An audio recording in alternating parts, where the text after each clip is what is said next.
शिवसेना शिंदे गटात प्रवेश केलेले खासदार संजय दिना पाटील यांनी पत्रकारांना अर्वाच्य भाषेत शिवीगाळ करत ठार मारण्याची धमकी दिल्याच्या घटनेचा सर्व स्तरातून तीव्र निषेध व्यक्त होत आहे।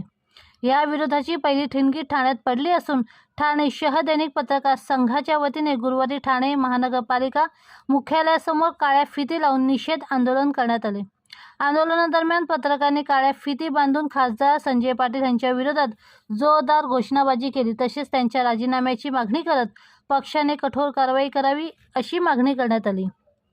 शिवसेना उद्धव बाळासाहेब ठाकरे गटातून फुटून शिवसेना शिंदे गटात गेलेले खासदार संजय दिना पाटील यांच्या भांडुपीतील निवासस्थानी प्रतिक्रिया घेण्यासाठी पत्रकार गेले होते। यावेळी पत्रकारांनी विचारलेल्या प्रश्नावरून पाटील संतप्त झाले आणि त्यांनी पत्रकारांशी हुज्जत घालत अर्वाच्य भाषेत शिवीगाळ केली। इतकेच नव्हे तर पत्रकारांना ठार मारण्याची धमकीही दिली। ह्या घटनेची चित्रफीत प्रसारमाध्यमांमध्ये प्रसारित होताच पत्रकार संघटनांमध्ये संतापाची लाट उसळली।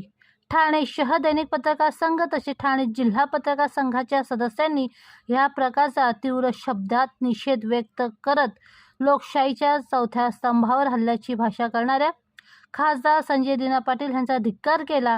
पत्रकारांच्या स्वातंत्र्यावर गदा आणणाऱ्या अशा प्रवृत्तींना वेळीच आळा घालावा आणि खासदार संजय दिना पाटील यांच्या योग्य ती कारवाई करण्यात यावी अशी मागणी पत्रकार संघाच्या वतीने करण्यात आली आहे।